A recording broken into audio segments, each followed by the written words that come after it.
Welcome to the live stream, everybody. I am your host today, Bumpy McSquigums. I am joined by Cupogoodness, a tiny disaster. We are the Indie Bros or Indie Brothers, and we are having another game industry discussion today. We're going to be doing a bunch of mini Steam page reviews. How's it going, folks? Good, Bumpy. How are you doing? I am doing pretty decent. Hey, Disaster, how is your week going so far?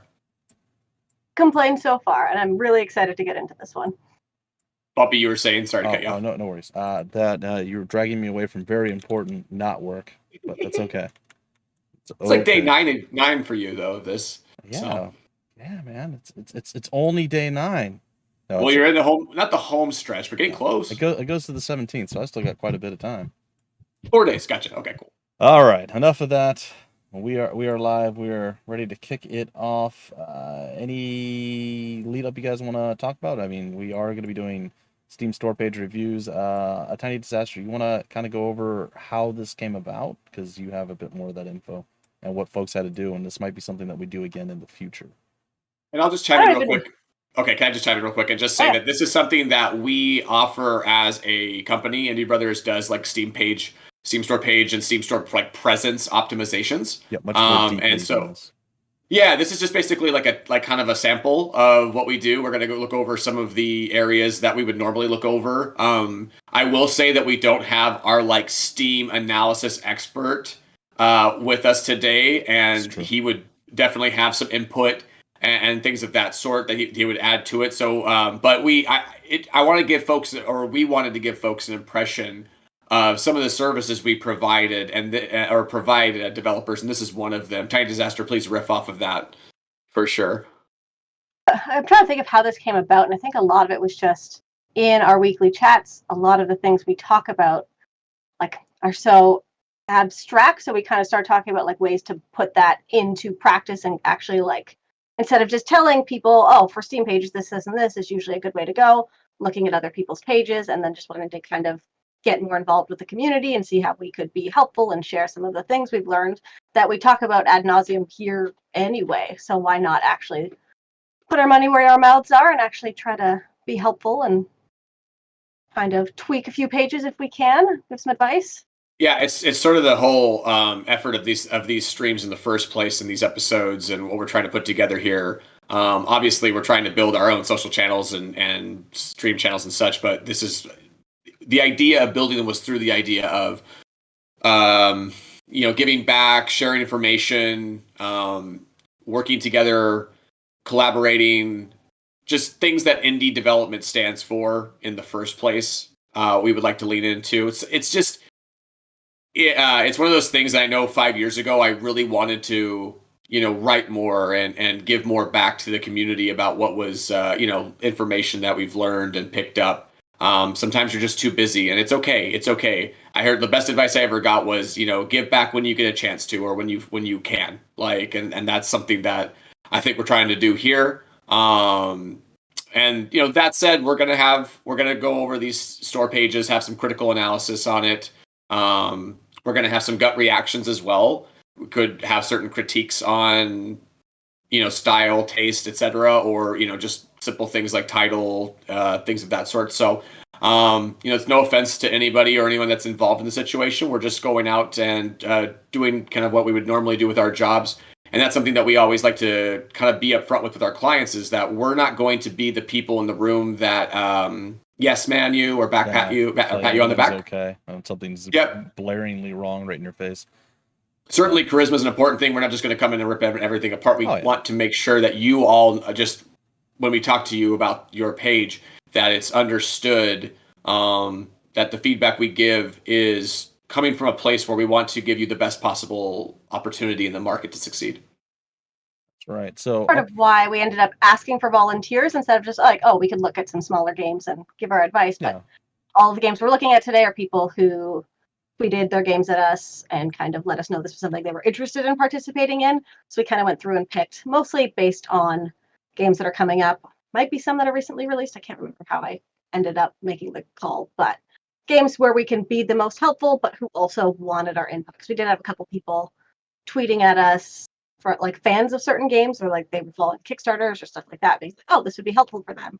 But since I didn't have a chance to like ask those developers who weren't aware that they were being tagged and things and that kind of stuff. It was just people who are interested for their own game that we can give some feedback. It's going to be partly what we've learned along the way, partly we play video games and our responses. So nothing is set in stone. Of course, final decision is always yours. We're just providing some feedback. Yeah, and that's solid due diligence. We certainly wouldn't want anybody who didn't want their Steam page looked at or gone over on a stream or whatever, or on a recorded video to just sort of for us to do that without their permission. So I appreciate that. I think that we're solid in that regard. And Bumpy, if you're ready to go, let's take it away and let's get started on the first game. I am ready. And the first game, I think that's the one from Daisy Games, is she's actually, I assume she, just based on Daisy, I could be wrong, but they are here in the comments on YouTube. So if we have any questions. And Missy are both here. So hello. Hi, Missy. Hi, Daisy Games. It's good to see you, Missy. All right. So up first, as previously alluded to, is going to be Dark Crypt. We are going to jump right into the store page. I put the link into chat so you guys can dive into it yourself if you want to see a little bit larger, or you can just follow along with me going through. And I'm just going to take a quick look through myself just to get a rough idea what we're looking at.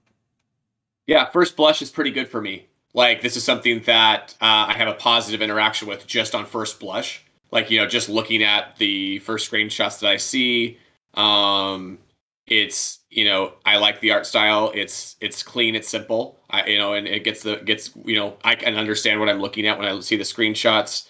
I think I like the, my initial reaction is positive to the little capsule art up there with the Dark Crypt. Yep. I think that's readable. It's good. You want to think about maybe like what it looks like a lot smaller. I think it would still come out Dark Crypt just fine, but with the font the way it is, it might look a little weird smaller, because you've got to think about when you're searching for the game, or when people see games on lists in the store page, you see the capsules at a much smaller like pixel wide by length. So that would be maybe a little concern there, but nothing like, oh gosh, there's a big issue here. Obviously, seeing download Dark Crypt demo is a very positive thing for me to see right now as well. So right off the bat, you have some like good vibes right away. If I'm into this kind of genre, if I'm into what looks like a roguelike, it's actually a turn-based puzzler.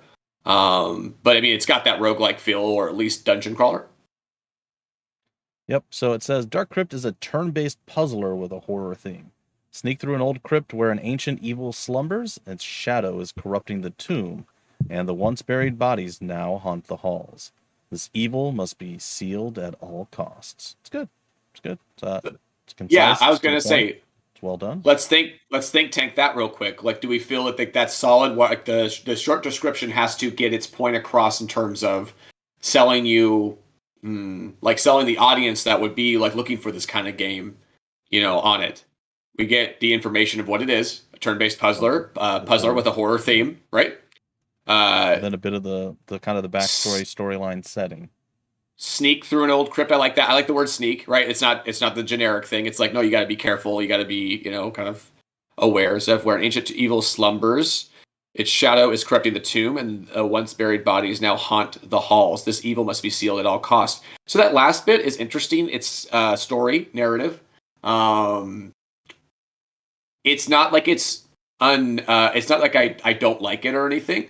There may be something stronger to put there in that next area underneath the first couple of sentences. I just, as a thought, the second part of that description doesn't really give me a whole lot, or kind of hype me up as much as the first part of it.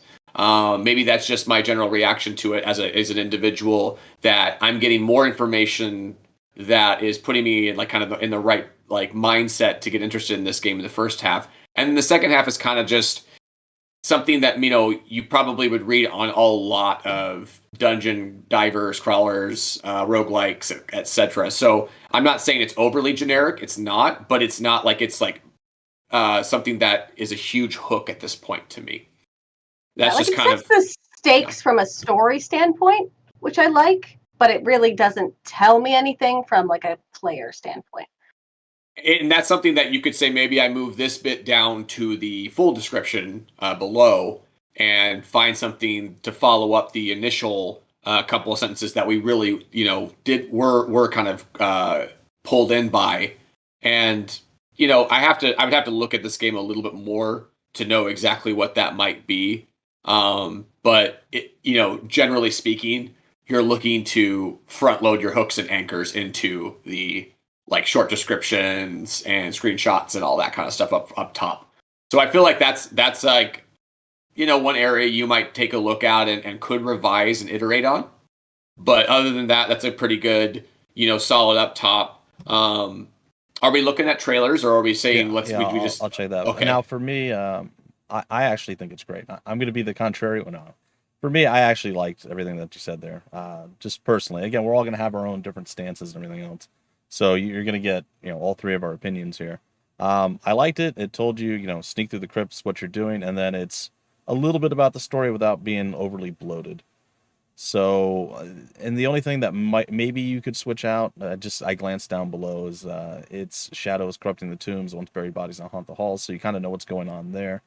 You go down a little bit further, and we go down into the story, and it says, the prophecy speaks of an ancient evil that slumbers within a crypt.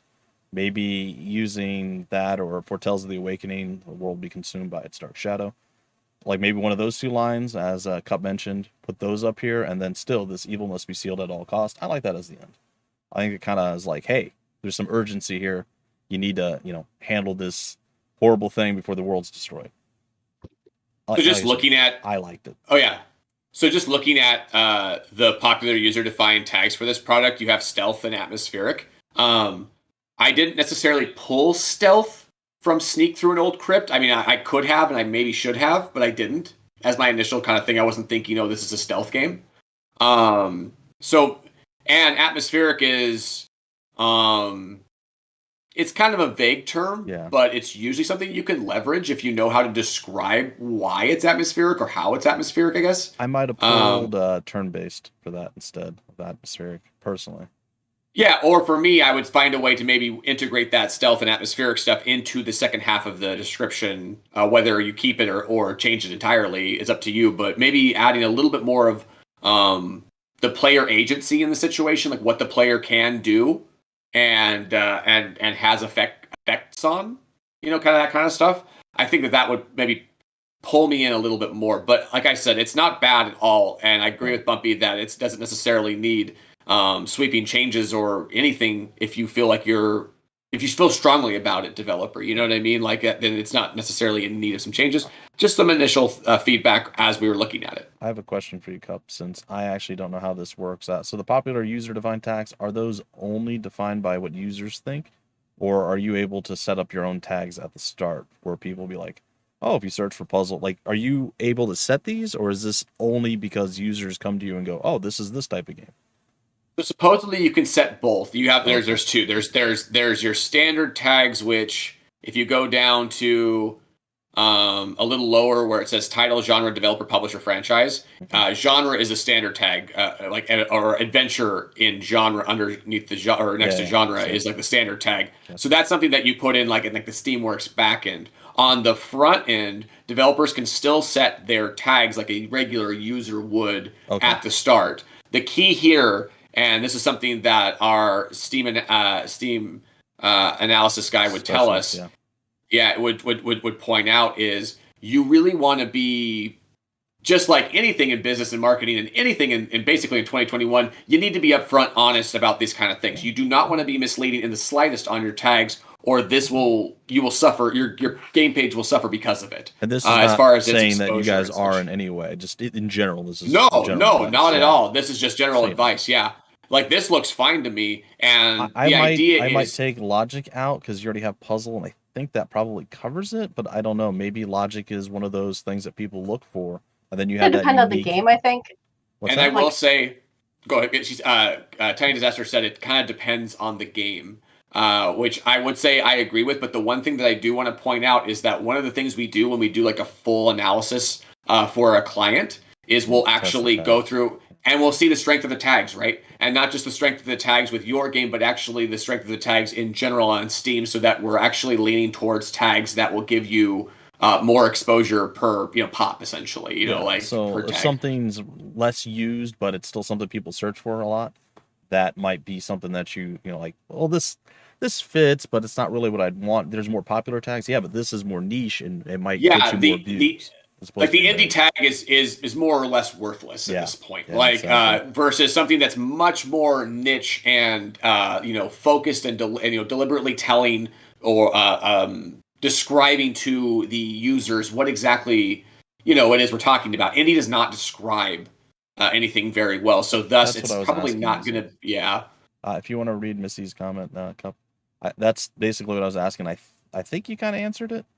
I think Daisy Games also kind of answered Missy in there. So yeah. You order them. You order themselves in the tag and the tag wizard. Of course, if you're off or if players feel that there is a tag that you really haven't emphasized enough, they can do that as well. Every time you run the wizard, it will reorganize the tags based on your preference. You should do this roughly each month since people add wrong, useless tags. That is correct.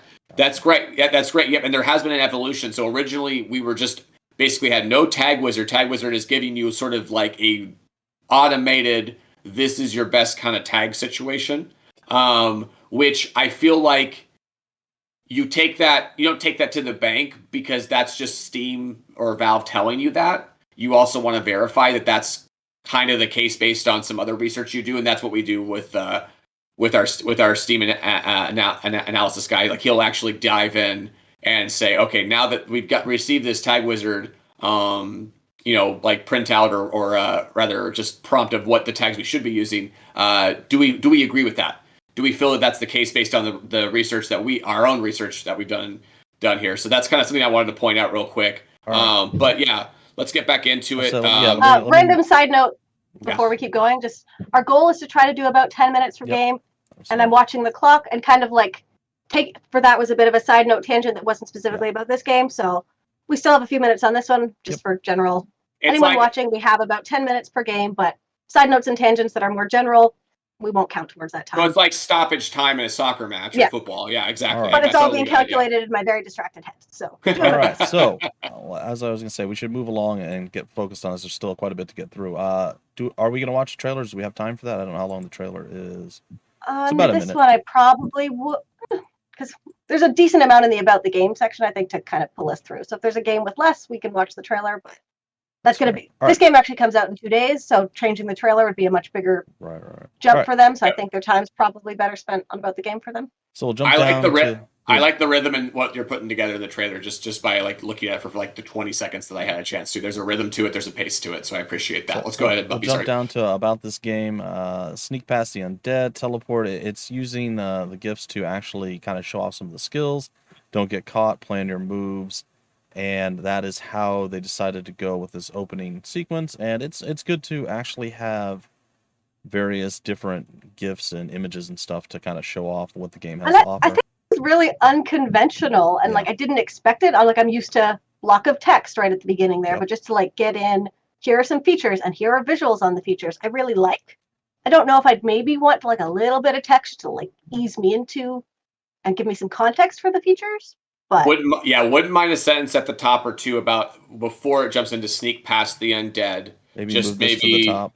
What is Dark Crypt? And then move that to the top, and then you can jump into the skills. Yeah, that could be a good reorganization. And then for me, I wouldn't mind if the screens were bigger or the GIFs were bigger. They're not really filling the space for me very well. Yeah. I don't know if that's just a situation that you have to work with based on your engine and et cetera. But like the screenshots like up top in the carousel, I would almost like to see them about that size down in the about this game section where it's a little more filling the space rather than just being all kind of, it feels like everything's on the left, right? Like everything's just sort of like anchored to the left. And then you get a little bit lower. So I think that as far as just formatting goes, that's something that kind of sticks in my craw a little bit, like, but agreed. It's just a balance thing almost that like doesn't matter on the surface, but it's a small tweak that can help. Yeah, kind of blow it up. Maybe double, maybe even triple the size. I mean, you guys understand. You just fill up basically the area so it all kind of goes down and it fits in this block here, right? Like it should match up to the text at the bottom where the natural word wrap goes through. So now it does stand out, and maybe that is something that's to their advantage. But yes, it does.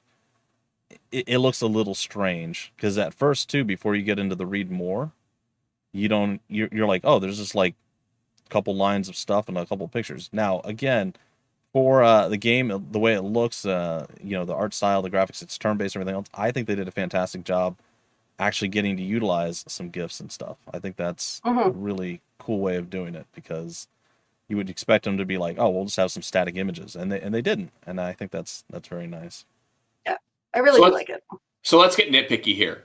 So we're going to call this about a 2-minute warning on this game. Okay, cool. These are quick lightning round nitpicks at the end of each one. I think we could do something like that because these are just like little tiny things that I'm seeing right now. Where's your website? Like where usually where it says view update history, absolutely. Read related news, view discussions, find community groups. Let's get a website there, even if it's just a press kit page that gives like a little bit more information, gives content creators and traditional press, reviewers, etc., access to media. Assets. We'll use your boy here for the thing. So basically here, visit website, and then you have like Facebook, Twitch, Twitter, all the stuff. Just to help build your socials. And likewise, if you are building toward a Discord channel, a Discord tab is always a very, very good thing that you can click on. And it brings you right there in your chat. Or sorry, not your chat. Your what is the body of your thing? Server? Discord? What are we talking about? The Discord banner in the body of above about this game, essentially in the body of your Steam store page. It's called the special. It's called the special announcement section, and if you recall correctly, it's completely hidden until you actually put something in there and push it onto the store. So if you have something to add there as you're approaching your release now in 2 days, obviously a good game to release in October ahead of Halloween, and hopefully you're getting this out to content creators and such as they're readying their spooky week of content creation and streaming and all that kind of stuff. But the other nitpick I kind of had was I wouldn't mind having different images for the recent events and announcements. They're the same. Dark Crypt key drops in live stream. Dark Crypt key drops in live stream. So I wouldn't mind having those switched up a little bit. Remember that you always are going to have 2 posts shown there as long as you have 2 recent ones. Like I think more as long as they're recent within like 3 months. So you want to make sure that your top 2 posts are different, and relevant and good and what you want them to be, and not something weak. I'm not saying that either of these are weak, but just like the additional thoughts based on just making sure that you have different images there. Missy points out that she really likes the details there with the single player, Steam achievements, full controller support. That kind of stuff is added by the developer, but also Steam can naturally or automatically start detecting some of that stuff and add as well. But if you're the developer, you want to be doing that on your own. So we're at time. That's it for Dark Crypt. I'm sure we could talk a lot more about this game. This game looks really cool to me. I might leave it open, check out the demo. So that looks cool. I'm glad that there's a demo. I am going to be messaging the developers within the next couple of days with kind of notes. So if there's anything else either of you think of, let me know and I will send it over to them. Sounds great. Thank you so much, Daisy Games, for letting us take a look at your game and give some feedback on it. All right. So moving on to the next one. Give me 1 second. I need to type a thing. This one's a trip and a half. It is. It's going to be, here's the link.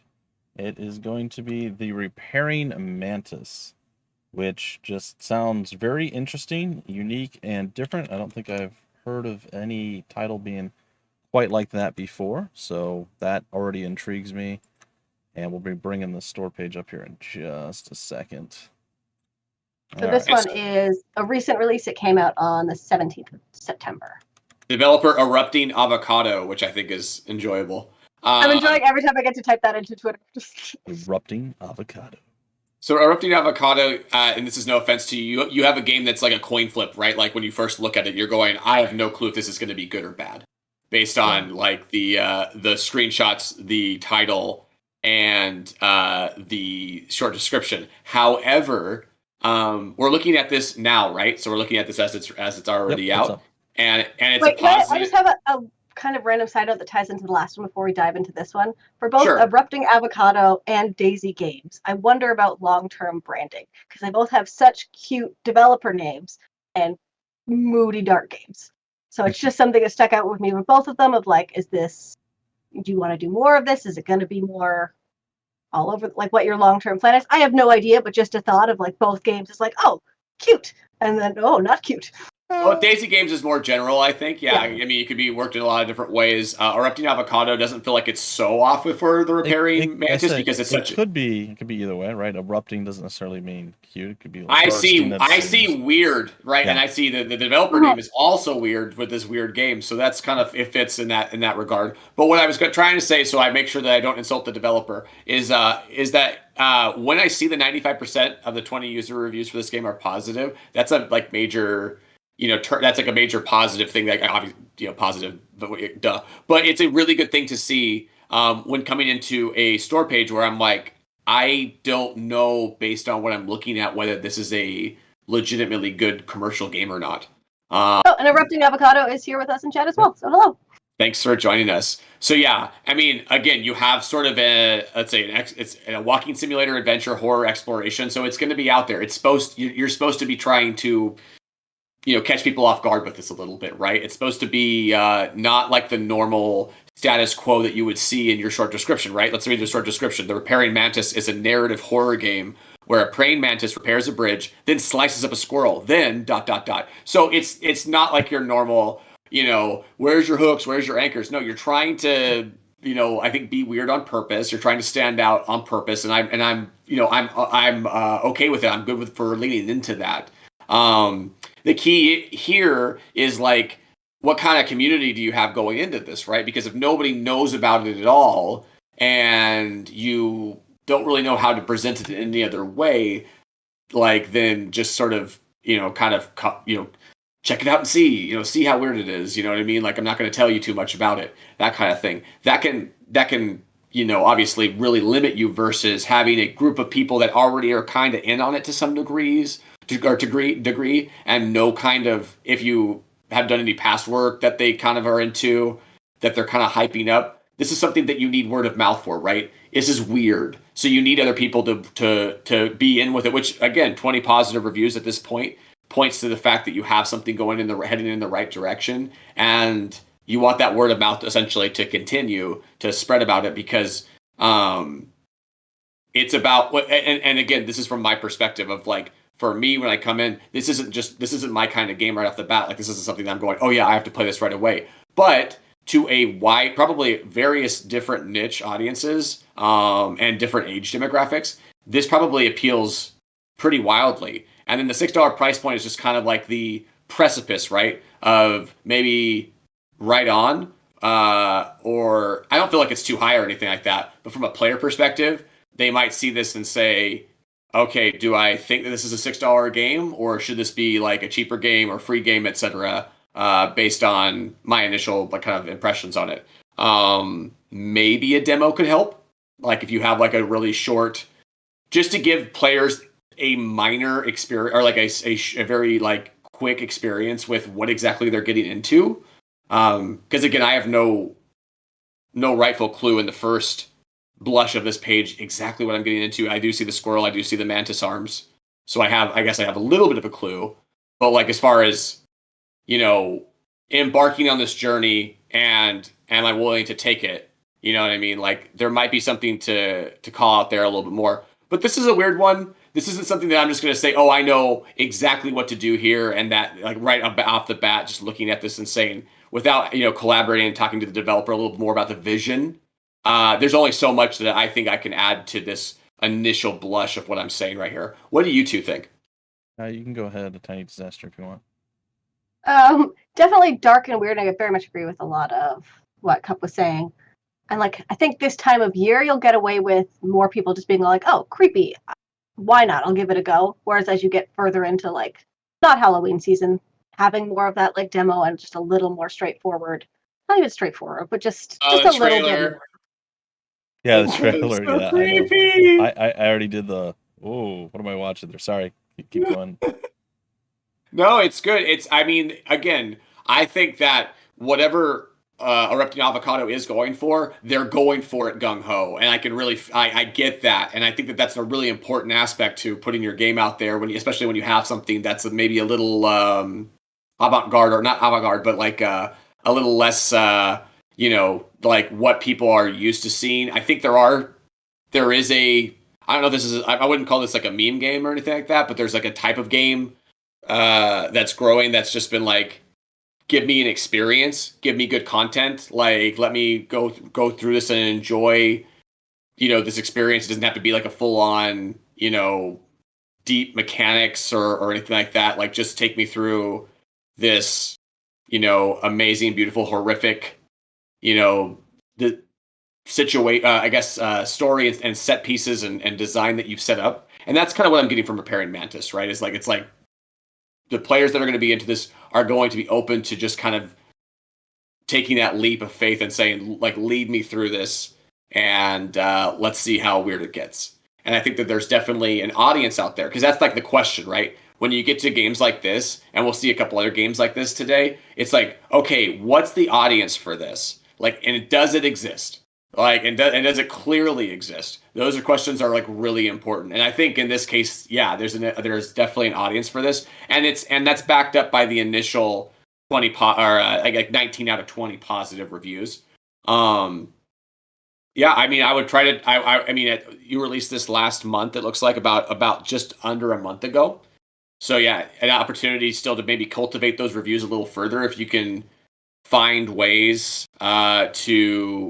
And hopefully, like Tiny Disaster pointed out, this next month might be this next couple of weeks as we lead into the Halloween period and all that, might be a really important time for you to start hopefully seeing those positive reviews, maybe get up to 50 total, and that gives you like a higher rating, ranking, and basically a higher profile for discoverability on Steam. So that's something that if I was looking at this right now as a support to the developer, I would be like, okay, we have to find a way, because it looks like everybody seems to like it for the most part for the initial pass.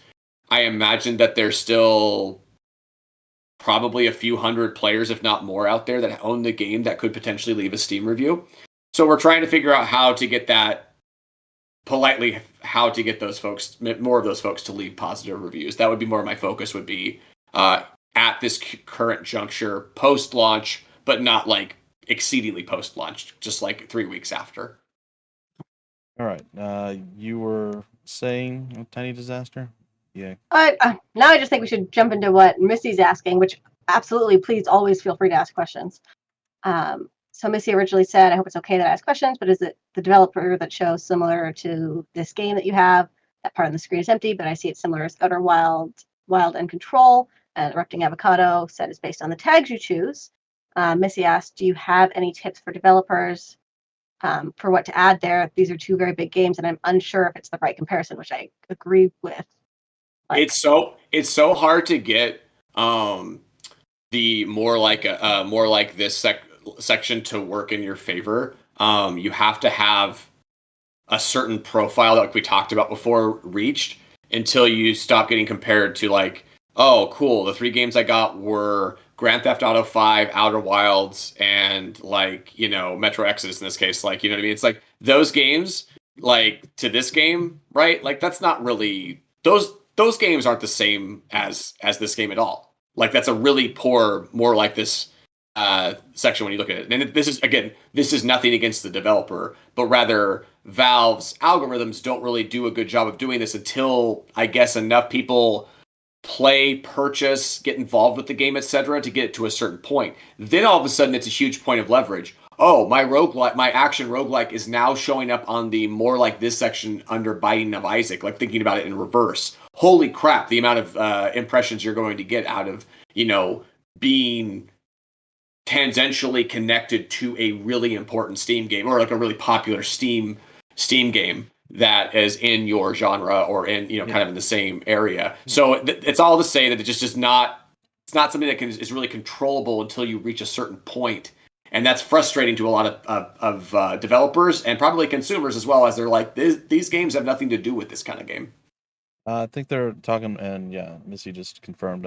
Is this game relevant to you? And it ties into things Hmm. that you've played in the past. And since Oh, I when am you're logged in. officially logged in, Gotcha. it's not something that Yeah. I have played in the past, so it doesn't really. Apologies, I was talking about something different than. Yeah, I did I the same apologize. thing because I I'm on my think browser it where I'm not logged is the in. same area.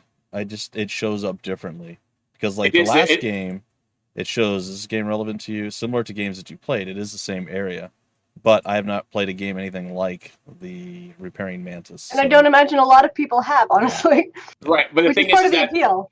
but those that do, are those that have played similar kind of like walking simulators that are like built by a small team. You might end up getting into the same.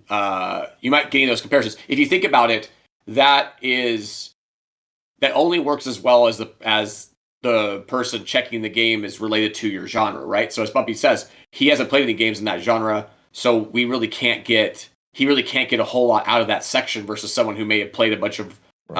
indie developed walking simulators, whether they're horror or other, and probably like indie developed horror games as well. All Like right. that would probably like loop you in. So I know we're running on time here, so I'll let you roll, Bumpy. So my quick takes are it is a creepy picture. I don't know how much it stands out. It stands out a bit, but again on a tiny capsule art, maybe something. I can Uh, only read Mantis on the yeah, regular capsule art, so it really means I can only read Mantis on and the the tiny image capsule art. and the So image itself, you're not even 100% sure what it is, which is kind of the point. Like I get it, like it's good, but there's something that could be a little bit more grab your attention. I'm not sure how to change that, but that's one thing I would mention. And then down here, I want to give you props for a couple of good things that I see you've done.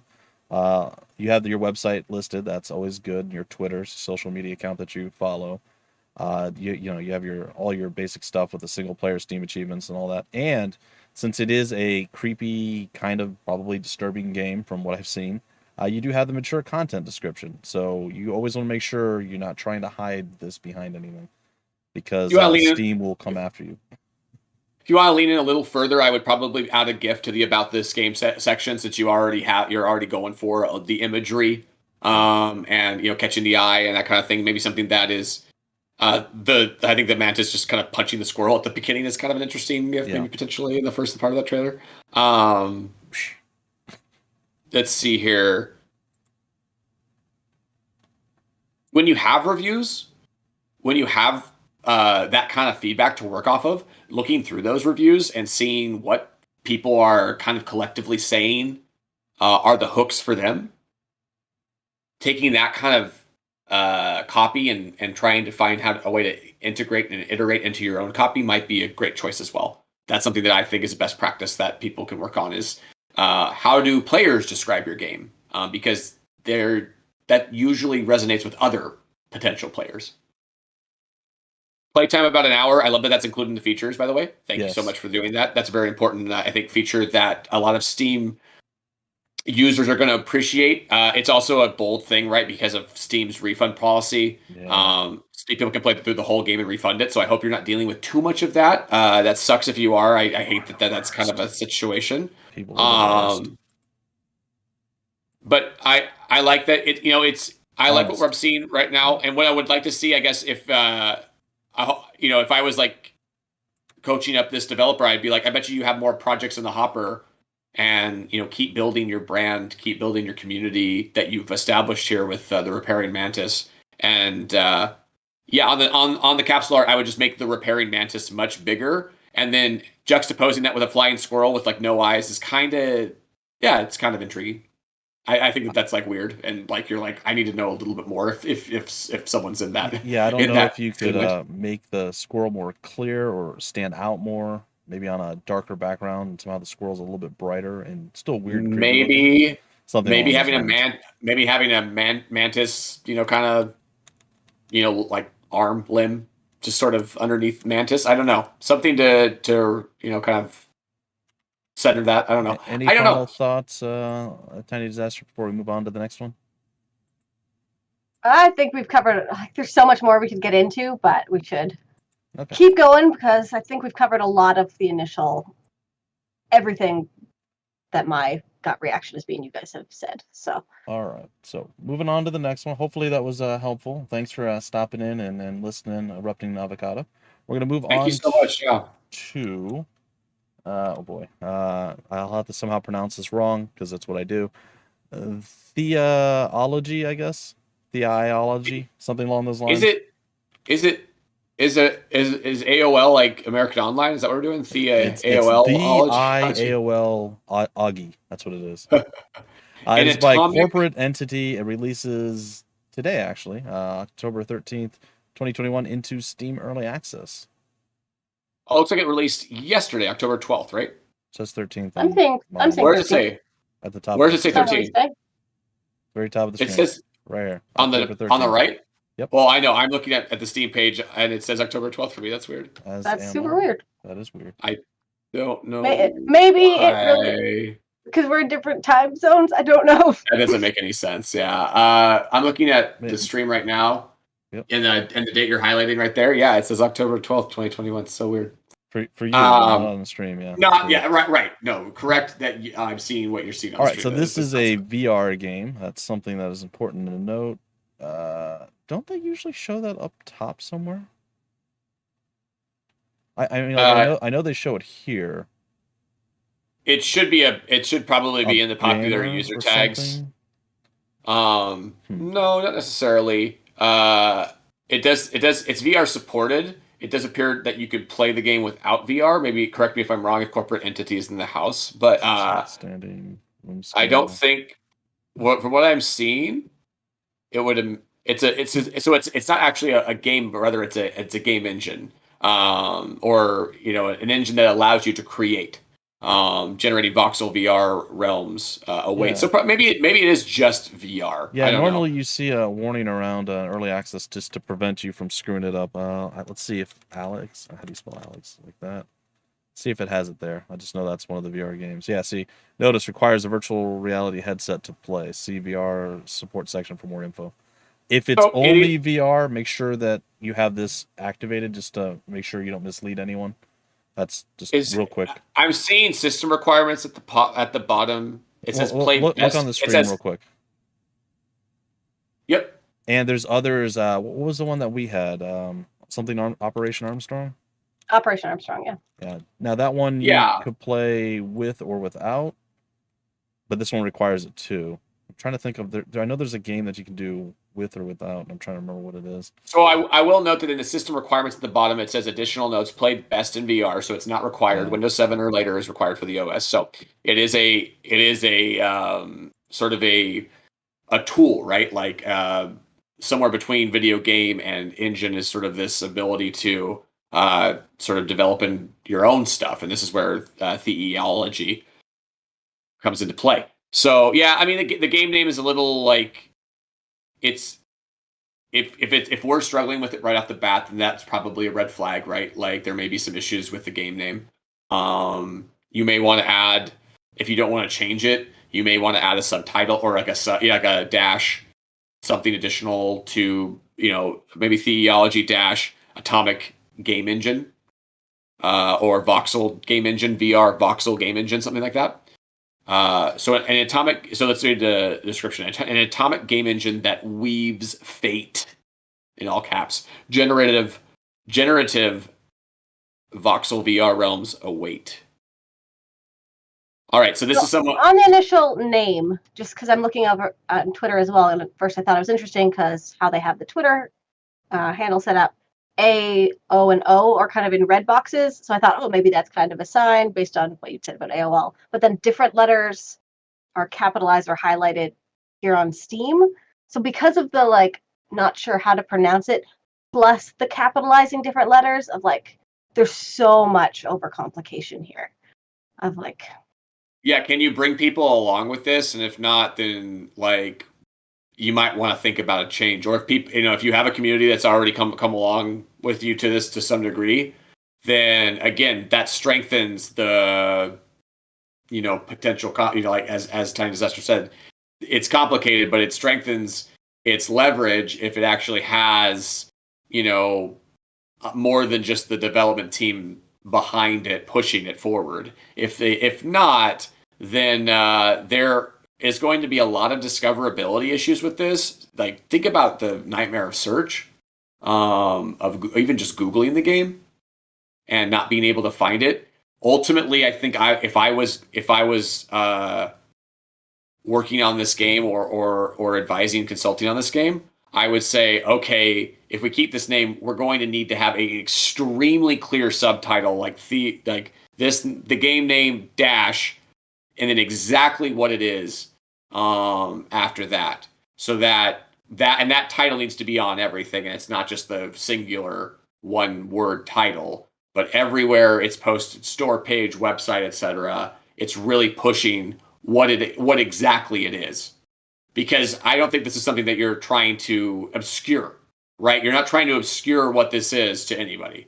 Which like in the last game or the last example, yeah, there's a purposeful obscurity going on, and that's okay given what that game is. But this one doesn't make any sense to obscure what exactly it is you're presenting, and the title kind of throws me off. The capsule art doesn't give me a ton either. It does give me, if I know it's a voxel engine kind of creation tool, then I can kind of start picking that up a little bit. But maybe something with a little more structure. There seems to be a monolith in the middle of a bunch of voxels coming together, but maybe a little more detail on the structure, or maybe a little more. Maybe having the structure a little closer.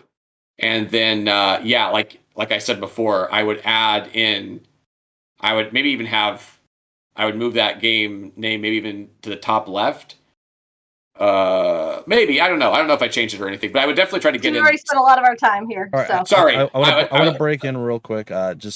Missy mentioned it, and I know I've seen it before as well, that there is a box that you can open up. It says, notice this title runs in both standard and VR modes. So if that's the case for this game, having that there would be a very good thing to have.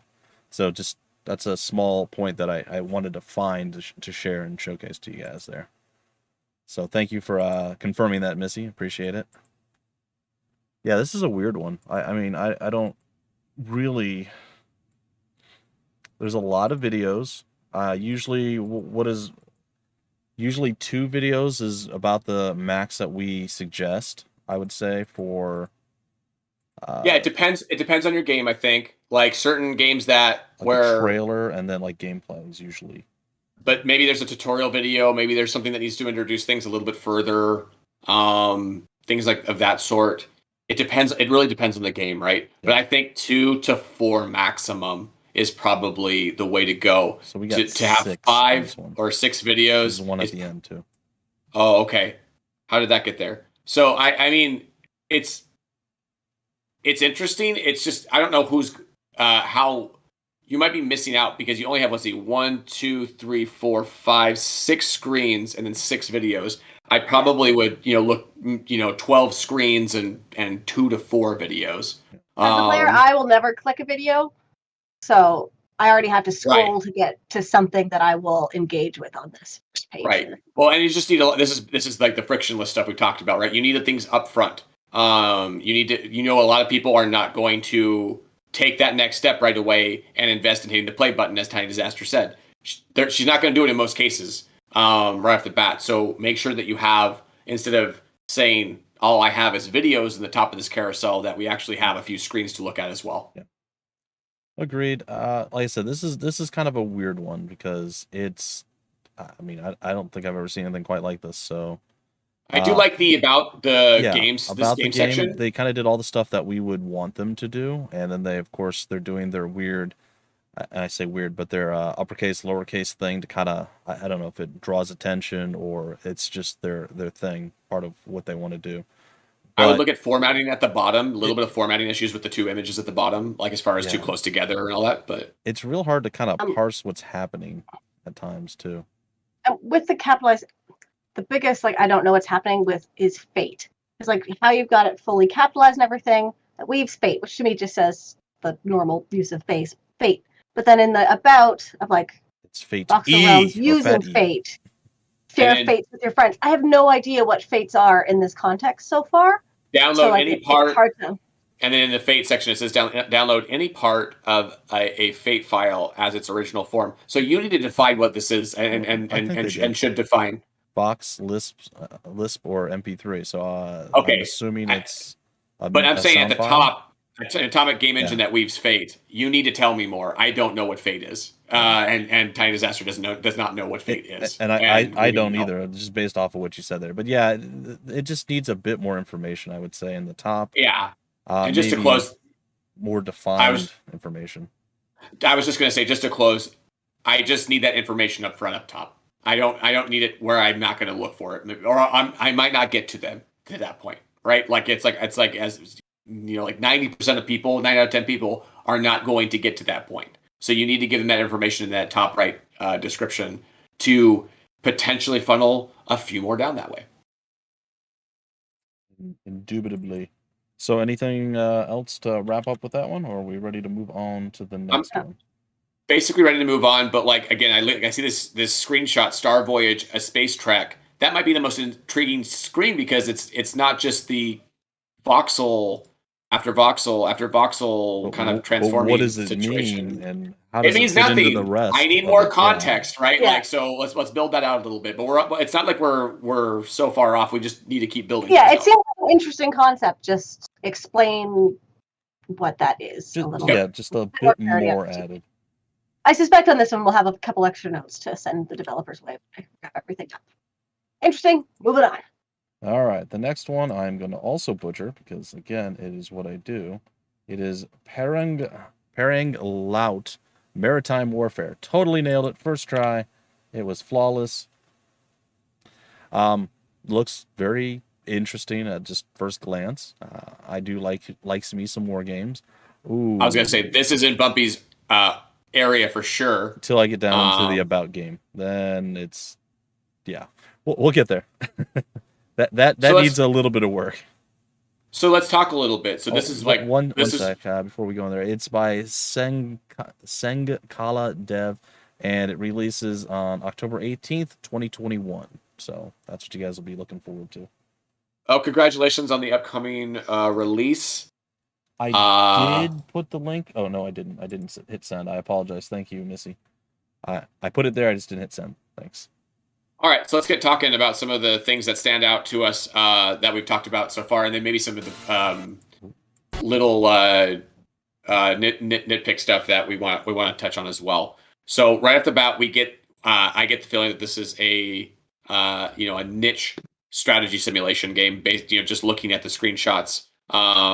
These screenshots are not going to wow anybody outside of the people that are looking for this game, and that's completely fine. Yeah. I just want to point that out. Like we're leaning into our niche here, right? We know what our audience is, or rather when I say we, this developer understands, the audience they're looking for. That's explained as well, or that's shown as well in the title, Maritime Warfare. Like it's in the title. They're trying to get people who are already into these games, in the door. This isn't like they're not trying to reinvent a wheel here, right? They're trying to, push forward into a niche genre that has already had a nice established, stronghold on PC and Steam in particular. So that's a great sign right off the bat. Let's read a little bit more. Before we read more, the capsule art looks okay, but the writing is nearly illegible. Way too small, right? Way too small too. Needs to be bigger.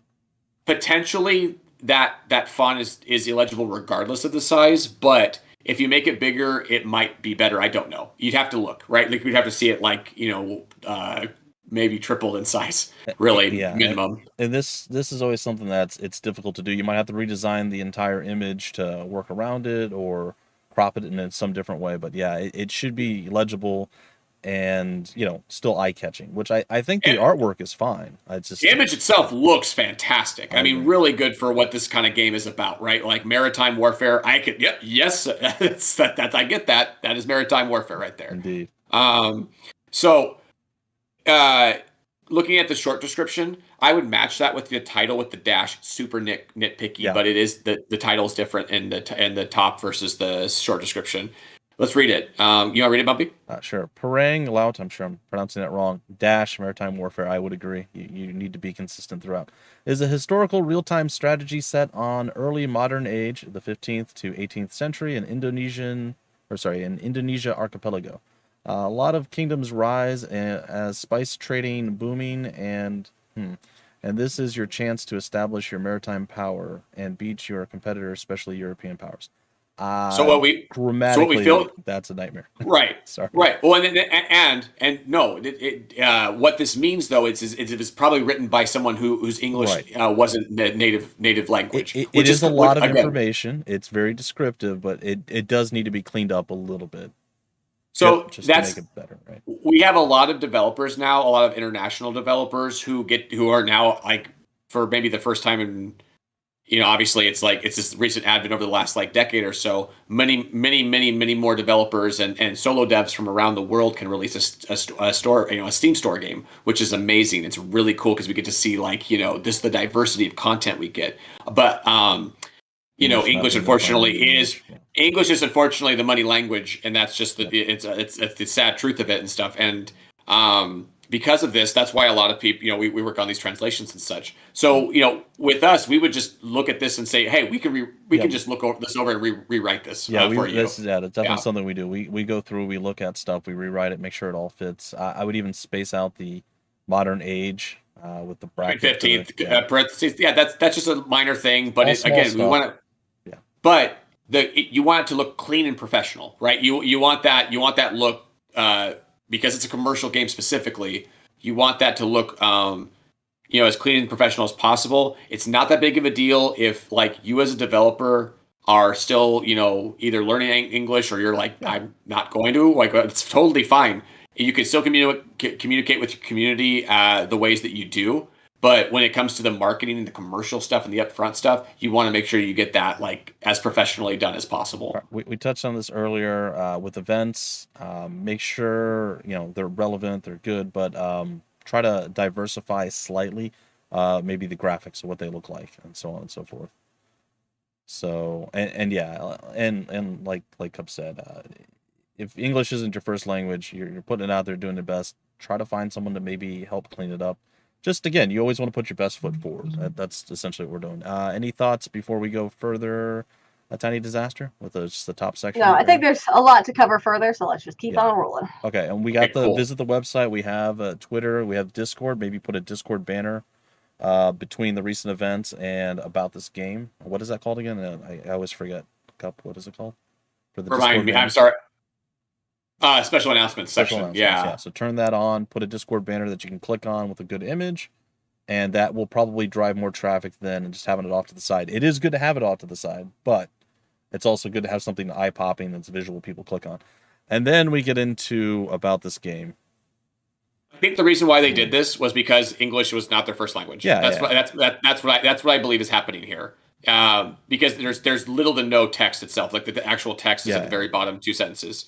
Well, there's some stuck between each of the most of the pictures too. But to me, those aren't text; those are graphics. And I know that that's still text. But my point is that I think they did the graphics because they didn't want to get into text in the first place. They didn't want to type anything out, that kind of stuff. So and it don't work. The features, the factions, campaigns. It doesn't look as clean as it would if it was just a normal subheader. Or regular headers and subheaders that you can do in the formatting of Steam stuff. And then there's examples. We've already looked over some and seen some of those examples before. So we need to clean that up, right? We need to have this top image below features is build. So look, I build your port. I didn't even notice that these images were separated. That's what we're saying. Right? There's little bits of chat in between. Okay, you're right. I didn't catch those. My eyes didn't catch those things at all. They literally look like part of the images at first to me. Now I'm starting to parse them. Yeah. So from just an easy fix perspective, just spacing can go a long way. 100%. Yeah. Spacing, big deal right there. And then just having someone that you trust, that's done this kind of before, whether it's us or just a friend or a developer that has done a commercial release before, have them give you feedback and take a look at that and see how you can just kind of make that look a little more professional looking spacing, and then just replacing the images of those like features, factions, campaigns with. I'm fine with the features, factions, campaigns. Those are all okay. Maybe just maybe resize them, and you can have it at the top, but you kind of need to still include at least some text with it, and they do, like they have build report. I use diplomatic power to expand, right? But the images that they have for that just drown it out. It can't. I don't think it can be quite that bad. And also the image right below features.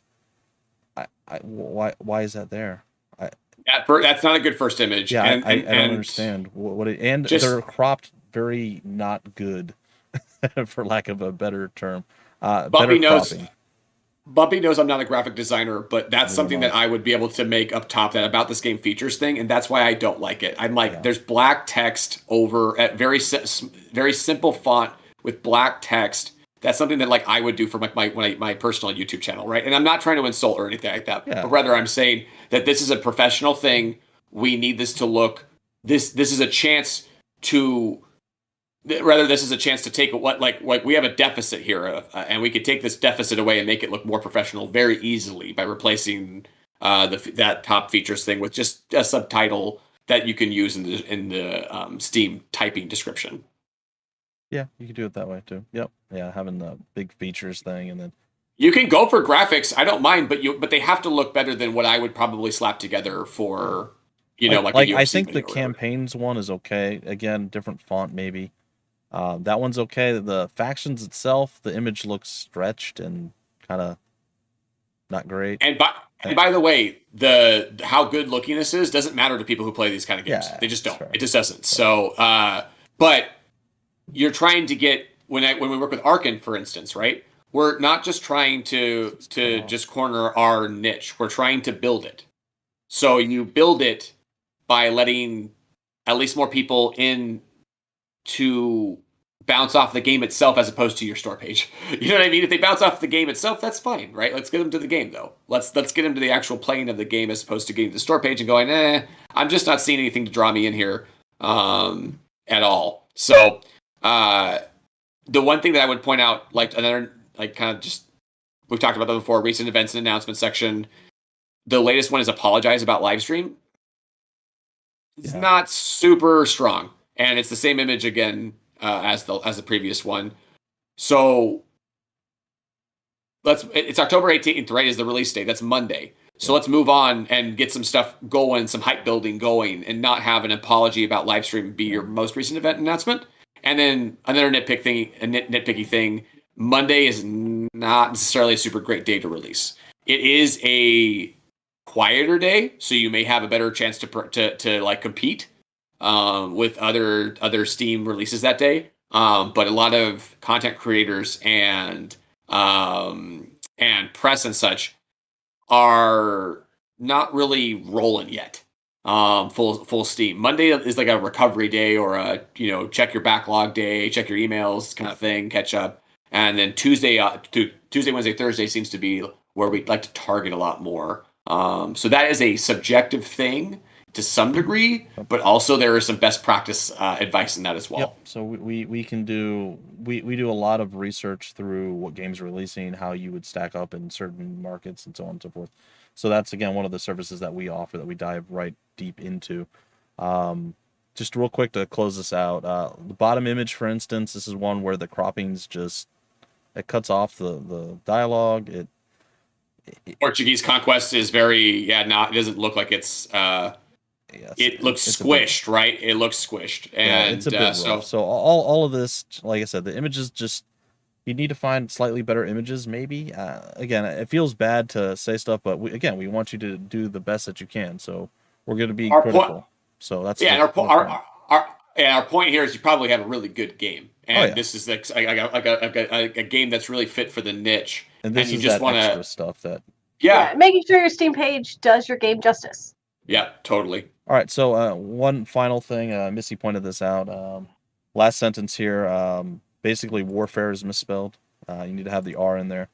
So, and maybe put the spaces on either side of the dash for maritime warfare. So it's maritime warfare. So This is all just in desperate need of a sanity check from an English speaker. That's really that's what all this it really is. Yeah. And that happens a lot, actually. So it's just something that you want to make sure that you take that step and don't skip it. Yep. Agreed. Especially in the next few days. If you're releasing Monday, get this done. You know what I mean? Like before it goes, and you get those impressions that we talked about that Steam's going to give you when you launch. That is very true. You guys ready for us moving? Oops. Let's rock and roll. Let's moving on to the next one. So the next one, I'm going to put the link here in a moment. We're not horribly behind on time. I'm actually pretty No, we're doing great. Yeah. All right. It's going to be Hidden Office, which I need to bring the actual thing up. There it is. Oh, cute little kitty. The link. There you go. See if it's actually populating everywhere it's supposed to. I totally love the simple. Somebody else can say her name. I don't want to butcher any more names right now. So for the developer, it's either Anna or Anna. Sevri. You. Man, that's a tough one. Sevreyuguna. Nope, no chance. I'm sure that's not it. We love you. We just have Americanized tongues. We can't speak. Sorry. I mean, I watch UFC. There's a lot of fighters from Kazakhstan. I've been working really hard, but I still am struggling with that a little bit. This is a really good capsule art. I think really good. Yeah, I really like this a lot. I even like the simple. Awards thrown in there too. Even if you can't necessarily read them, that's still good. That fills the space. It really does. It fills the space, and it's all I can see is Rising Star. But that's okay. I know what the wreath. We know through our experience as a Steam user what those wreaths around something mean, right? Bumpy, that's something that is sort of a muscle memory thing when we look at it. Further down, of course, they actually have those listed, so you can always check if you want to see it, which is nice. And to your credit cup, they have Indie Cup. Oh, that's you. No, it is kind of you, but they have a different look for their announcements, which is exactly what you were talking about. Right. The live stream record or record, and then the Indie Cup celebration live stream. So this is coming out in a week. Yep. So or a little week and a day. I got 8 days. Week and a day, right? Yep. Yeah. So 3D hidden object game, rotate and zoom to find all stuff in a checklist. So English speaking stuff, maybe to get that grammatically correct. Yep. Or unless you want to say to find unless it's coming from the perspective of a cat that just kind of knows partial English, that kind of thing. But I'm not have a good time and collect all animated glitter cards with cats. I like relax, have a good time. Again, set the vibe for your players, what or the expectation for your audience. And make sure that you have an audience out there. Yeah, there's totally an audience right now in 2021 that's looking for chill, relax, easygoing games. You can, add a punctuation also cats. to them. Yes, cats. People love cats. Always evergreen I don't like content on the cats. They try to kill me. It's period at the end of cats would help my brain. Yeah, punctuation at the end there. Yeah. I mean, it's just a little cleanup. Again, probably someone who English isn't their first language. That's all. On some of that early going stuff, but it's barely noticeable. Actually, it's really a tight. I like how it's a tight, easy, short description as well. It doesn't need to be going on and on. All right, let's see your writing skills, Cup. How would you fix rotate and zoom to find all stuff in a checklist? I mean, literally adding all the stuff, just rotate and zoom to find all the stuff in a checklist or all the stuff in your checklist. Maybe go to items or something. Just make it a little clearer. Yeah, stuff sounds bad. I agree with that. All and not terrible, just slightly bad. Yeah, and all I was starting with was that they just needed to have a grammatical correction on and to find everything in your checklist is how I would rewrite it. Rotate and zoom to find everything in your checklist. Can you personalize it any further in your kitty checklist or something like that? There's some way to make that more of a description to what it actually is, because checklist is in every game, right? Or a lot of games that have taking a look these at kind of the things screenshots. They're varied, and that's a good thing. They show a bunch of different parts to it. Just look at the carousel without even going through the screenshots. I have blue, green, yellow, blue again, gray, blue. I like it. You know what I mean? I like that. I don't just see the uniform thing. Now, unlike the last game where you kind of like seeing the same thing again and again and again, if you're a niche STEM strategy, developer, you are a audience, kind of content creator or a player, when you see that last game Maritime, you're going, Oh, I like this because you're actually seeing the differences despite 9 out of the 10 screenshots looking exactly the same to a casual viewer. I have to say, I love their transitions in their video. It's fantastic. The trailer, really well done. It's Awesome. so good. From And that's the something- water effect to the the cats clawing their way through. It's so good. They did a really good job. I didn't write this down, Tiny Disaster, but one idea that we could do in the future is like this kind of thing, but with trailers. I think that could be really cool we've as mentioned well. that a fair few times, I think. Okay. I don't know if we had talked about that before, but we could do this exact type of format with trailers as opposed to Steam store pages, because trailers are their own thing. Yeah. They really can. We could really talk 10 minutes about every single trailer that we've kind of just peeped at real quick here. So follow on Twitter about this game. Love it. Moving down, we've already talked about the different events announcements. The follow on Twitter. I'd like to also see the link to Twitter on the right-hand side, just like with Discord or anything else. But this banner is good. You can click on it and it goes directly to where you need it to go. And same thing, if you're trying to build a Discord, absolutely 100%. Same type of situation. This is very, and honestly, this could go in the special announcement section, but it works just fine where it's at. To me, there's no issue with having the follow on Twitter top of the About This Game section, because the special announcement section is going to go above the About This Game section anyway. So either way, that banner is going to be at the top above this description. I was going to say that you could even do Discord above it in the other section, or you can combine both of them there, or like you said, it seems to work just fine here at the top. Oh my gosh, that's a great little images at the bottom. The formatting's a little small comparably to the other images, so I'd like them lined up. The now wish list. The cat's super cute with the sunglasses. I'm still okay with it that size, but yeah. I would like it to be uniform with the other images in terms of width. And then I don't know if I'd bury it. I like that image. I would almost put that up in like a special announcement section. Yeah, I'd say I would probably move that to the top. It's buried. You can't. You're not. A lot of people aren't going to see it, because of where you have to pull. You have to actually pull down this game section because it goes past it. So I would definitely especially if you're going to resize it. Yeah, you probably stick it up at the top in special announcements.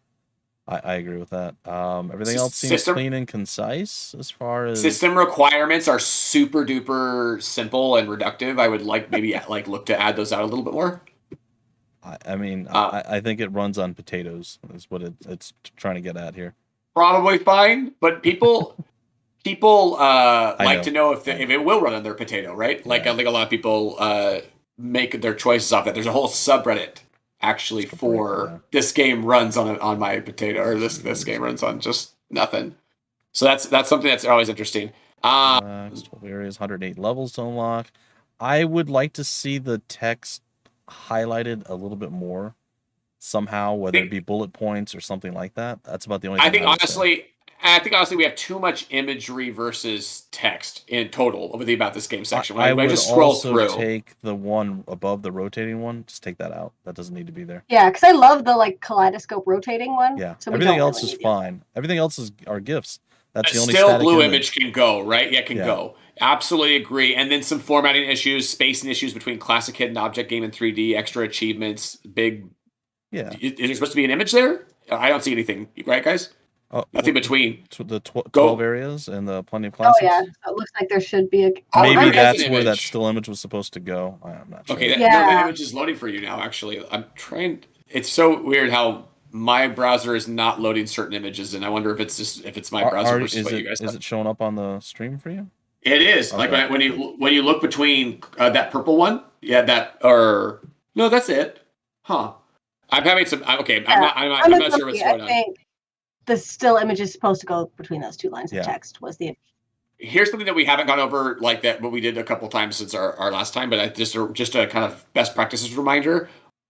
It's good to be able for me to visually, whether I'm a developer, and then see a features list. And I kind of not getting that from this particular About This Game. Also, plenty classic and unique challenges. I don't. Yeah, that doesn't tell us anything, right? That's not really saying anything at all. Well, you could go with 12 areas, 108 levels to unlock with classic and unique challenges. You can just combine it into one thing, and then it's less by itself, and it's okay. Yeah, I would say that. that's good, but I would never make that its own feature, right? Yeah. Because it doesn't stand out by itself. And yeah, you're right. There's no like bullet points of the features. Let's see if I can go back a couple times because I believe, was it Repairing Mantis? Yeah, they had it. So they have a features list here where it says play as a praying mantis, explore your game with casual mechanics, interactive story with 2 different endings. So there's still a features list. A lot of people will look for this, as you just kind of pointed out.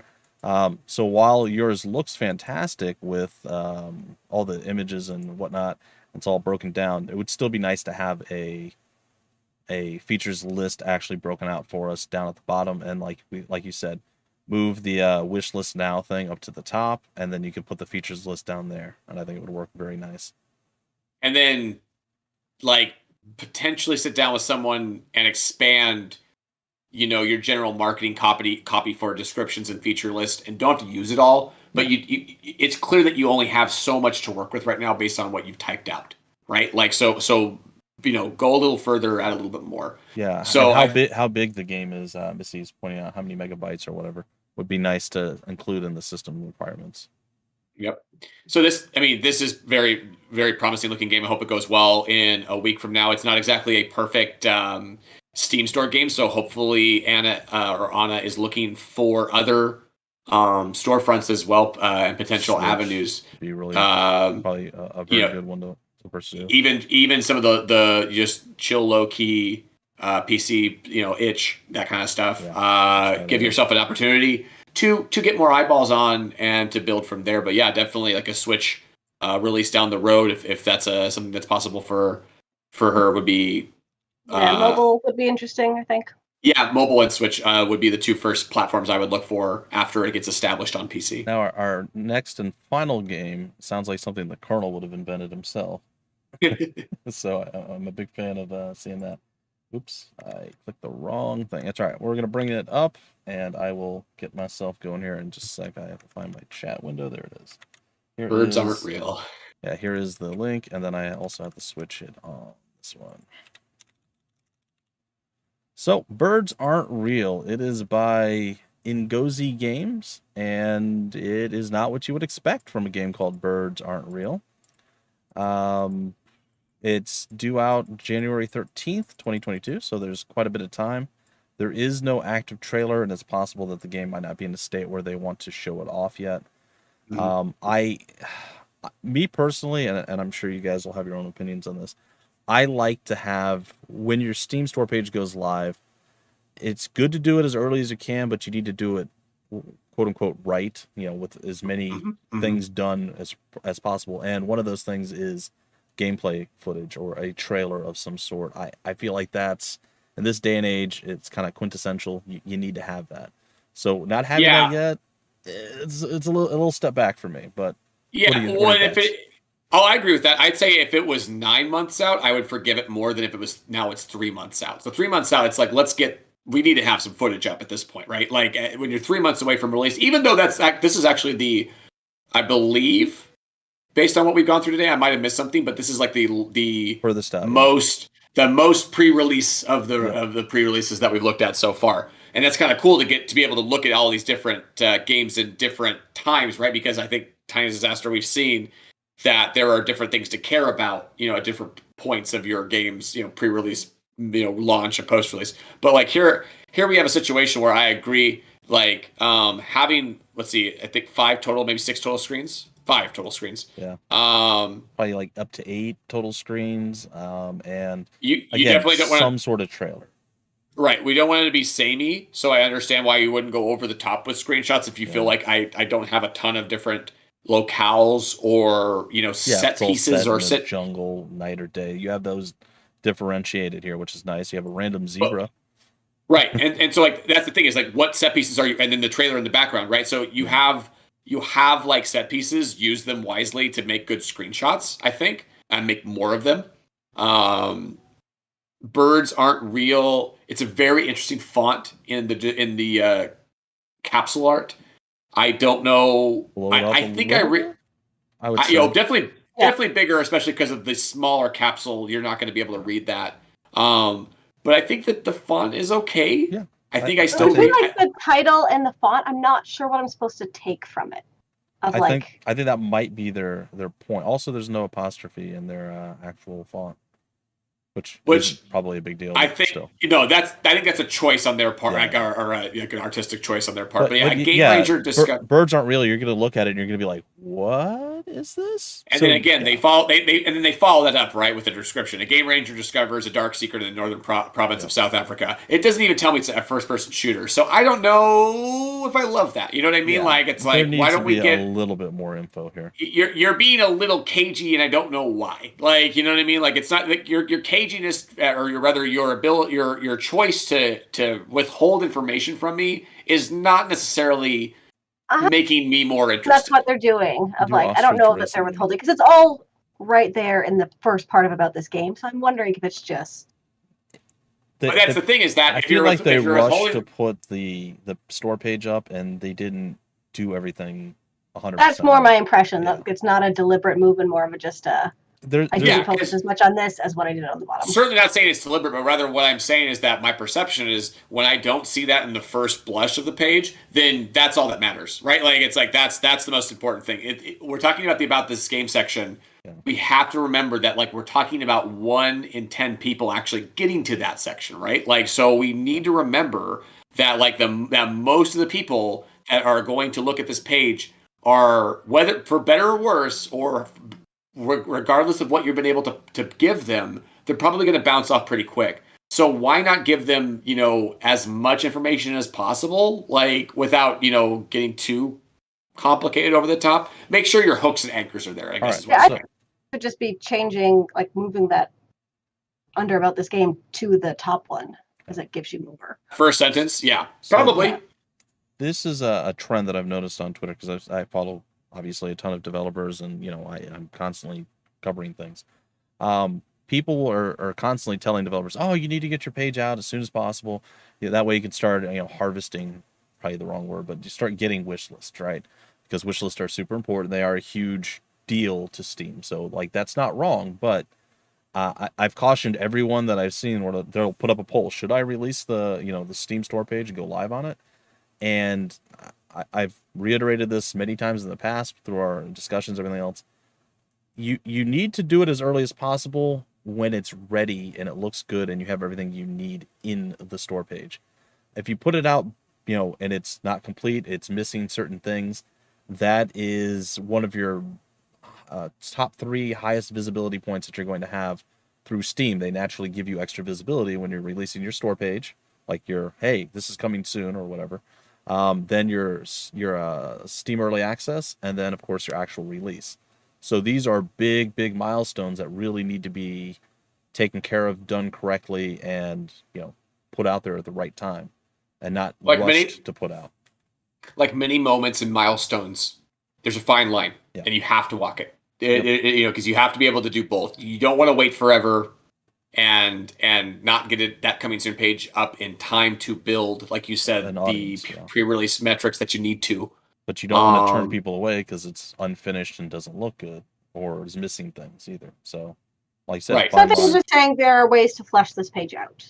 There definitely is. Now, even about this game is pretty light, but let's take it from the top. So we've already discussed larger font, right? For the capsule art. I think everything else is probably fine.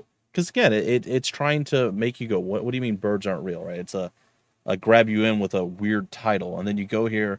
I don't even know if they need to necessarily say first-person shooter because of the images that are going to be popping up, but there needs to be more than that initial thing. A Game Ranger finds a dark secret in the northern province of South Africa.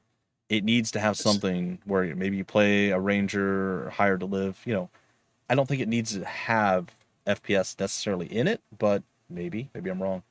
It also doesn't tell us if it's like a Far Cry single player FPS, if it's a multiplayer, if it's a co-op, that kind of thing. It looks like it's a single player FPS, potentially with co-op, but it does not give us that. But lower down, just in the section under the, is it relevant to you? Is it relevant to me? And right above the title, genre, developer, publisher, it says. Oh, well, I'm not logged in right now, so I don't see that, and that's important. Oh, I guess I just hovered over that. So. Well, I'm just pointing out that you have to understand perspectives as well. If people aren't logged into on there just browsing on the store page, they're not going to see that. So there, some people will, some people won't, based on how they're browsing and if they're in this store, they're logged in on their browser, or if they're in their actual Steam. This always shows up. I don't think this is ever not here. So it's on the right hand side. It should be just above the where. So, there it is. Single player. Yeah. That's Steam is learning about this game. Yeah. So guess what? Single player is probably going to fit 99.9% of games. Not 0.9, but like 99% of games can be played single player. So that may not have even been listed by the developer. That might be that Steam has deduced that that Steam is learning about this game that the game offers single player, which I think Steam could deduce about most games that weren't blatantly saying you need multiplayer, you need 2 people to play this game, you need its local co-op, whatever. So 2 things that stand out to me right away when I scroll down past the initial top part. So what the heck? There's people riding ostriches. I know. What the hell is that at the top? I know. The screenshot carousel. What is going on? I know. That's like the greatest thing of all. It's new though, and they haven't updated their carousel most likely. So get it done. I agree. I agree. I saw that. I was like, that is no excuse. You have a great screenshot. Ostrich racing mini game? Why? I want to do that now. The truck is even one that I would include. Get those up. Go get those up in the carousel right away. Yeah. Stop burying them. Even just on the title of this update instead of the version number, Ostrich Racing Minigame. Yeah. That is the title. Please. And it shows it there when you hover over it. But it should be. You could either put the version number at the end or whatever. And this is something that you'll want to do, even if you don't have a reason to do this in pre-release. Once you get into like early access or post-release where you're releasing updates all the time, you want to name them. You want to give them some personalize them. Personalize them in some way to give players the ability to grab onto something more than just version. Think of it as giving them as a hook to get people to click through. Right, because that's going to be so much better than version 0.6.1. It means nothing to anybody who doesn't play the game, right? So that's and that's who we're trying to appeal to. Just real quick, Missy gave us some information. Again, I don't get to do any of the back end Steam stuff because you guys hate me. No, it's fine. Apps and packages, all applications. Choose app, edit store page. Scroll down to the supported features, and that's how you basically add in single player and all the other stuff. I believe that's what she was talking about. I'm just saying that if you don't, I think Steam does that for you now. So it's one of those things that. But you want to, of course. Yeah, it seems odd that they haven't chosen anything else, so maybe Steam just defaulted to. Yeah. I think that's exactly what's happening. Yeah, that's what I'm reading from this. Clearly, we need more about this game. Some GIFs, screenshots, moving images, especially in this situation. I think would be really nice to see. Yeah, looking at this, here's where we have unlike the last game, this game has all the text probably it needs. It just needs to be kind of divvied up correctly with some good, imagery, GIFs in between, and then some let's get some formatting going. Let's bold features. I would say the blue writing for the features, 100%. I agree with that. Yeah. Needs a bit more again body text. Like maybe this game is set totally forgot. Birds Aren't Real. I don't know how I forgot the name of the game. Birds Are Real is said in blah, blah, blah. You can do a little descriptive there, and then you could even break down these features a little bit into different sections with maybe some GIFs, right? Moving pictures and showing what's going on and some action. Your top feature is fight hilarious enemies, and you've shown me none of that. Yes. 0% have I seen that you could fight hilarious enemies in this game. So again, we're having some we're having some juxtaposition situations. I'm not sure on the tone, because also the last feature of challenging to play easy to master, is that a joke or a typo? I don't understand. Yeah, you click people and they die. How? Boom, boom, boom. There's obviously some jokes going around here, but we got to make sure that we get that straight in the marketing copy. But also make sure it's clean and clear in the marketing copy, right? I need to understand. Leaning into it, even I'd go the opposite way. I need a bit more I need more fact and a little less. And I'm right in the middle of you two. It just, you got to find the areas where you do lean into it, and find the areas where it has to be clean as a whistle, and be really obvious what you're talking about, and stuff. You can find little points to throw, little quips and funny stuff in and all that, but it's sort of really disjointed right now in terms of, like you said, the tone of what we're getting from even the features list is kind of a roller coaster. I really hope they flesh us out a lot, because I feel like they can make this very enjoyable, very fun. This is a store page that has a ton of potential, right? Like, or this appears to have a game behind it that you could bring out a really good store page from what you're working with. So, obviously keep pushing for that. And then visit the website actually re-loops me right back to the store page. So what are we doing there? Like, it's I'd rather you just leave it out rather than do that, if that makes sense. That's a total nitpicky thing. Probably no one's going to lose their crap over it, but it is sort of like annoying. Like, it's just like, why? The next one, view the manual, goes the same. Yeah, I have to click to an external site, but then I'm back on the Steam page. Yeah. Right. So even more annoying, visit the website, visit the manual is literally you putting the Steam URL in there, and then Valve, or the Steam system not even realizing it, that you're just re-looping back to the store page. So you're asking now users to go through 2 clicks. So essentially what we found is Ngozi Games Ultimate Trolls. I like it. It's like the troll is strong on this one, but as far as like the marketing and the discoverability and the enjoyment of the consumer looking over your page, you might want to make those adjustments some of those adjustments. You have something here that has apparently some really good potential. Obviously, it depends on the game behind it. When you have a game like Birds Aren't Real, there has to be a lot of... You cannot release this game into the wild without a community behind it. I just don't see it going well otherwise. You know what I mean? Like, personally, I would have probably fixed the store page before I would have launched the store page. But however, there's still a chance to fix this up and make another push, right? Like, and say the game's coming out in January. They didn't know it needed to be fixed. They asked for our help. Like, that's good. Yep. So hopefully some of those things, and you can go back through and look at some of the other games that we've covered and we looked at today, and you can see some more of the stuff that we said were good or bad, or things that need to be added in, and it will apply a lot to what you have here as well. That's pretty much going to do it, but let me go through chat real quick. And I'll jump in while you're looking through. But like, for Birds Aren't Real, I just wanted to point out I was a little harsh and intense on it because I feel passion for it, if that makes sense. Yeah. Like, I looked at this and I said, oh my gosh, there's some really good potential here. Oh yeah, and so I almost was a little bit harder on some of these games that I feel like have, that they're like, you look at this, look at where you're at, and look at where you could be. That's right. It's their dark and terrible secret. That's what it is. Okay, so real quick, Missy pointed out that she would really like to see the last game, which I am drawing a blank because my list is missing. Give me 1 second. Hidden Office? Hidden Office. Yes, I believe that's what it was. Yes, Hidden Office would be really cool to see Steam achievements added to it. It'd be kind of the perfect type of game for that. Mentioned screenshots for Birds Aren't Real, because the Firewatch vibe, well, the kind of the initial one screenshot with the walkie-talkie, but the others don't. And then further on, she told us about how to actually change the single player area. And then streamerrating.com are these viewer games. These were, I think, a Tiny Disaster can explain again kind of the whole process that you went through to get these, and then we'll wrap up.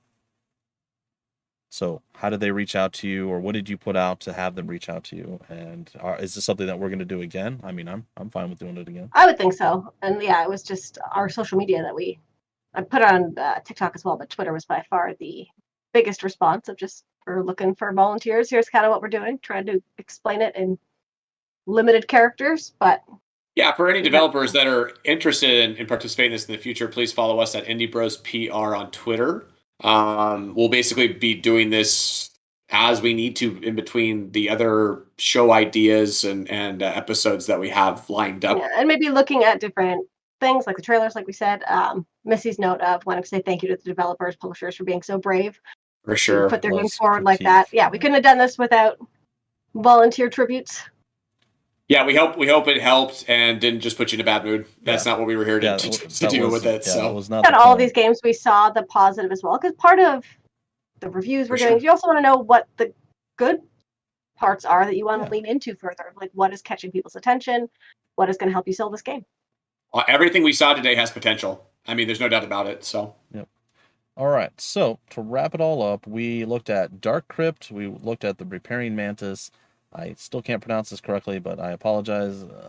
Theology, something along those lines.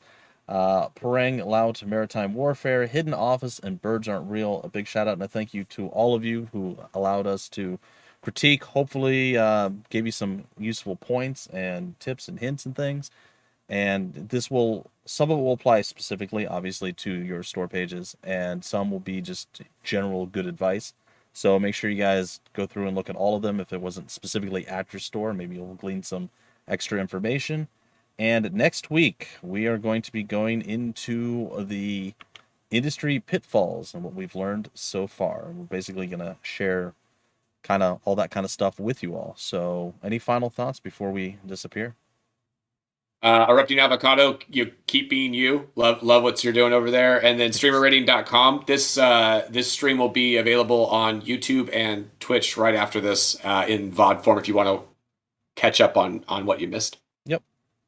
Yep, and again, we'll post ahead of time. How many days did you basically run this kind of Twitter thing, A Tiny Disaster, before we finally a week or settled on two. this? Like A it week or two. wasn't. So you'll About a have, week or so, yep. if you follow us on Twitter or TikTok, you'll be able to, and that's at Indie Bros PR. You'll be able to, you'll see probably a week or two in advance, and you'll be able to actually get in with a new game, or if it's one of your games that you want to be able to get into. All right, well, Bye, Missy. Oh, sorry. I was going to say bye, Missy. See you next time. Yeah, I want to thank everybody for stopping in. Missy, thanks for all your information and sharing and coming along for the ride. Always appreciate it. Hi to you as well, Froxus. I don't know if we mentioned you. I think I did in passing there. And yeah, so that's pretty much going to do it. We are the Indie Brothers. We basically take on all the busies, the extras, and all the stuff that's not just making the game, and we try to make your life a little easier as a indie developer. And again, we take on the busy work so you can do what you do best. That's make indie games. We'll see you guys next week. It'll be the same time at 3 p.m. Eastern on both Twitch and YouTube, and all the links will be all over the place. We have links everywhere. It's fine. Anyway, until then, I've been your host, Bumpy McSquigums. We had Cupogoodness and A Tiny Disaster. We'll see you guys next week.